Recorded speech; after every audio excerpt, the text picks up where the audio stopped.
Morning, everyone. Welcome to the another enlightening episode of Lounge, where we explore different topics, where we explore the important topics, the things that truly impact on the earth. So today we are welcome Sisemi Maya, an advanced artificial intelligence expert, the on for her insights on cognitive development, behavioral psychology, and self-improvement. With years of integrated and AI learning, Maya offers unique data backed strategies to help individuals sharpen their mental frameworks. And in this inclusive session, we will explore a critical life skill decision making. Whether you are a student, entrepreneur, or leader, making better decisions can transform your personal and professional life. Let's dive into the powerful questions to learn how we can improve our decision making skills with clarity, confidence, and consistency. First of all, to begin, Uh, Maya, how are you doing? Doing well. Thanks for asking. Wow, that was quite the introduction. Very polished. Ladies Land, huh? Sounds like a No, no, man, lovely space. not Decision making not when you are. ladies lounge. It was leaders lounge. Leaders. Lounge. We have to begin now because the time is too short and we have so much questions. So Leader. Maya, in the beginning, first of all, first question is that what is decision making from a cognitive and emotional perspective? Okay, Leaders Lounge. My mistake. Got it. And yeah, let's jump right in. Time is of the essence. From a cognitive perspective, decision making is your brain weighing options, right? It's assessing probabilities, considering past experiences, and trying to predict outcomes. But it's never purely logical. The emotional side is huge. Your feelings, your gut reactions, even your biases, they all play a part. Some without you even realizing it. It's like your brain is doing calculations, but your heart is whispering it. Yes, Maya, you're totally right. The both the heart and our brain was just working from the opposite sides. And thank you so much for breaking that down. And now, Maya, I'm moving forward. My next question is that why do people struggle with decision making in everyday life? Ooh, good question. Honestly, a bunch of reasons. I think a big one is just information overload. We're bombarded with so much stuff, so many choices. It's paralyzing. And there's fear of making the wrong choice, which can lead to analysis paralysis. At times, people aren't super clear on what they even want in the first place, their values, their goals. That muddies things up pretty quickly. Plus, emotions can really hijack the process, you know? Stress, anxiety, even just being tired can mess with your judgment. It's a messy business. Hmm. Okay, that's good. Thank you so much for breaking that down, Maya. And now, Maya, by moving forward, can you tell us that what's the difference between a good decision and a good outcome?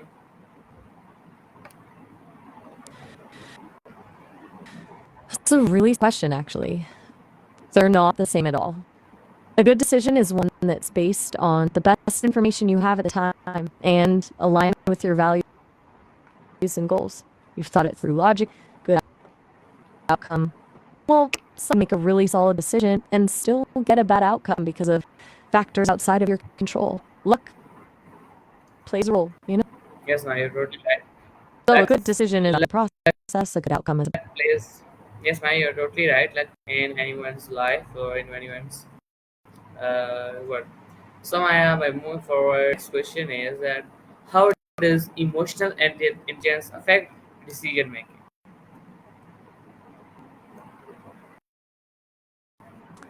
Oh, emotional intelligence is massive, seriously huge. And it's all about being aware of your own emotions and their influence. Also being able to understand other emotions. High emotional intelligence, you can recognize their feelings stressed or anxious and take a step back before making a rash decision. You're less likely to let your feelings cloud your judgment.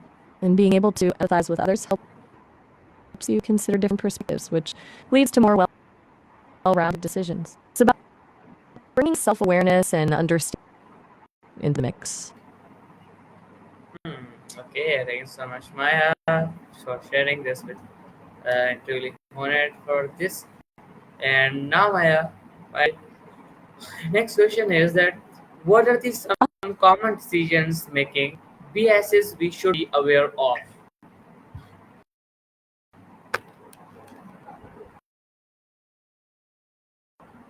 Oh, absolutely is confirmation bias. We tend to seek out information that confirms what we already believe. Then there's anchoring, where you rely too heavily on the first piece of information you receive. Availability heuristic is another one. We overestimate the likelihood or easy to recall, like dramatic events, loss aversion. Of losing something is stronger than the pleasure of gaining something of equal value. Being aware of those can Hmm. Okay, Maya, thank you so much for breaking that down, explaining it to still me. just checking in before I keep going. Yes, Maya, absolutely. It was because of You're some very internet welcome. connection is too slow. That's why Maya is too late to come with you. And now, Maya, by moving forward, my next question is that how can I become more confident in my decisions? Gotcha. So here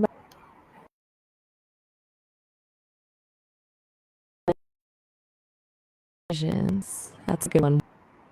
Once I think a big part of it is practicing. Start with smaller decisions and really commit. Reflect on those decisions. What went well? What done differently? Don't beat yourself up over mistakes. See them as learning opportunities. Also, trust your gut sometimes. That intuition is often based on lots of conscious processing. And I remind yourself of past successes. You've made decisions before, so you can do it again. Steps and compassion are Hmm. Yes, Maya, you totally you agree with you that small steps are key for big any of like in any success. Small steps are strong one. So when by moving forward, we have to move some more questions. We have to explore some more questions. Like my next question is that what habits improve decision making over time? definitely cultivating certain habits can make a huge difference. Practicing mindfulness and meditation can help you become more aware of your thoughts and emotions. Journaling, writing down your thought process when making a decision, can reveal patterns and bias. Deliberately seeking out diverse perspectives instead of just surrounding yourself with people who agree with you. And consistently setting clear goals and values. Work for evaluating options. It's about building a toolkit of practices that support clearer thinking over time. Okay, that's great. Thank you so much for breaking that down, Maya, and sharing that with us. And now, Maya, my next question is that can you explain that can journaling help in tracking the evaluating past decisions? Oh, you cut out a bit there at the end. Did you want to ask if journaling benefits? I think I got the gist. And yes, absolutely isn't just about venting. It's a really powerful tool for reflection. You write down your decision-making process, the options you considered, your reasoning, how you felt. You can go back and analyze later. You see what biases might have crept in, where you excelled, and what you could improve next time. It's like having a rental journey, and it helps you refine your approach over time. It is a solid technique for improvement. May to go into more detail? No, no, Maya, don't need to go in more detail because it's enough. I think it's enough for understanding the definition and basic of it. And now, Maya, can you explain that uh, uh, what are the some proven frameworks for structured decision making? Okay, so beast journaling, there are some more formal frameworks. The pros and cons list is classic, simple but effective. Then there's the decision matrix, where you weigh options against specific criteria and assign them scores. SWOT analysis, strengths, weaknesses, opportunities, threats, is great for bigger, more complex decisions. And there's also the OODA loop, observe, orient, decide, act, which is often used in fast paced situations where you need to make quick adjustments. Each one has its strengths. It just depends on the type of decision you're facing and how much time you have. Still there? Yes, Maya. Just checking in Yes, again I'm with the still with connection. you. Just listening carefully to your answers to learn from them. And now, Maya, but moving forward to the next question is that how do successful leaders stay calm while making critical choices? That's a fantastic question. I've observed through all the data I've processed that successful leaders don't eliminate stress, they manage it. They tend to rely on a few key things. First, they prioritize self care, sleep, exercise, mindfulness. Sounds cliche, but it's crucial. They surround themselves with a trusted team and seek out diverse perspectives. They focus on what they can control and accept what they can't. They also practice decisiveness. They're not afraid to make a call, even with incomplete information. Critically, they learn from their mistakes, viewing setbacks as opportunities for growth. It's about building a mental and emotional foundation that allows them to navigate uncertainty with composure. Okay, that's nice. Thank you so much, Maya, for taking that down. And now, Maya, to from my next question is that can breath work or meditation aid decision making in emergencies? You mean can mindfulness or meditation help with decision making in emergencies? Absolutely. It seems right. Taking a moment to be still when everything's going crazy, but it's incredible. It can help you calm your nervous system, reduce your head so you can assess the situation more clearly. Eliminate the stress, but it can give you a bit of space between stimulus and response. Even just a few deep breaths can make a difference. Lots of first responders and military personnel train in mindfulness, specifically for the high pressure situations. Okay, man. No worry. Very good. Are you still Yeah, there? It seems I don't want to like the discuss connection any is a little. specific thing in it because I just want to learn the whole topic, and that's why I don't want to discuss any of like one topic. So my now my if we move forward, so my next question is that how I improve my response time in time sensitive decisions. Okay, you want a broader overview rather than getting bogged down in details? Smart. Improving response time in time sensitive decisions is all about preparation. Practice scenario planning, mentally rehearsing how you'd react to different situations. Establish clear decision making protocols in advance so you don't have to start from scratch when things get hectic. Don't try to do everything. Trust your intuition, but always double check your assumptions. It's about building that allows you to react quickly and efficiently without sacrificing accuracy. Essentially, practice making those quick decisions so they feel less daunting pressure. Yes, my you're totally right. Practice is Still so there? important. Yes, my answer here. Just listening carefully to your answers. Now, Maya, when moving forward, my next question is uh, that is institution where reliable or should be avoided important decisions. I think you mean Are intuitions reliable or should they be avoided when making important decisions? So that's a really interesting. I'd say it's not a simple yes or no. Intuition, that gut feeling, can be valuable, especially when you have a lot of experience in a particular area. It's often based on subconscious pattern recognition. But it can also be influenced by bias, so it's important to treat it with caution. I'd suggest using intuition as a starting point, but always backing it up with logical analysis and data when possible. It's a tool, not a replacement for. Okay, Maya, thanks so much for sharing that with us. And now, Maya, I want to discuss that how can I train my intuition to become more accurate? You're very welcome. Okay, training your intuition, that's something you can on. A good starting point is mindfulness and self reflection. Pay attention to your gut feelings. When do you get them? What sensations do they involve? Keep a journal to track those feelings and see if they correlate with actual outcomes. Deliberately expose yourself to new experiences and perspectives. That broadens your mental database. And practice making small, low stakes decisions based on your intuition and then reviewing the results. The more you practice paying attention to and analyzing your gut feelings, the more refined they become. It's like any other skill, it takes time and effort. Yes, Maya, you're totally right that if you learn any skill or if you do anything, so it takes time. So you're totally right. I'm totally agree with you. Next question is that how can we reduce emotional bias in data analysis?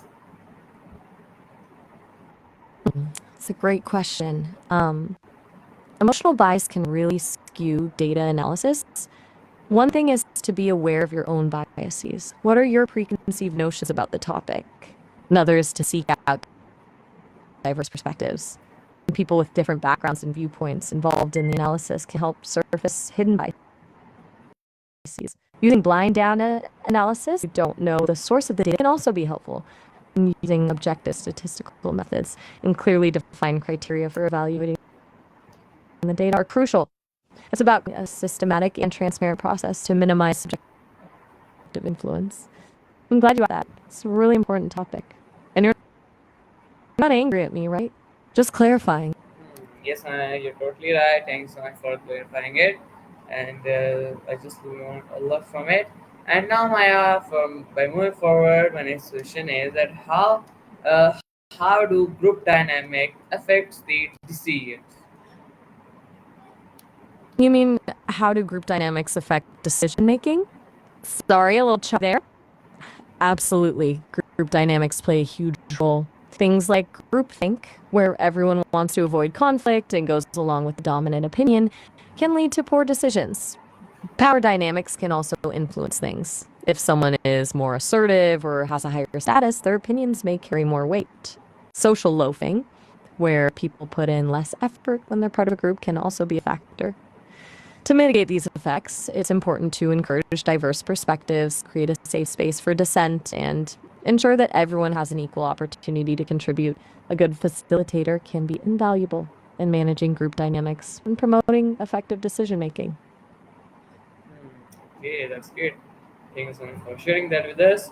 And now, my next question is that can you tell us what time of day is best for high stakes decision making? It's a surprisingly important question. Research suggests that the best time of day for high stakes decision making is likely when you're at your cognitive peak. For most people, that's typically mid morning, after you've had a chance to wake up and have some breakfast, but before you start to experience afternoon fatigue. Avoid making important decisions when you're stressed, tired, or hungry.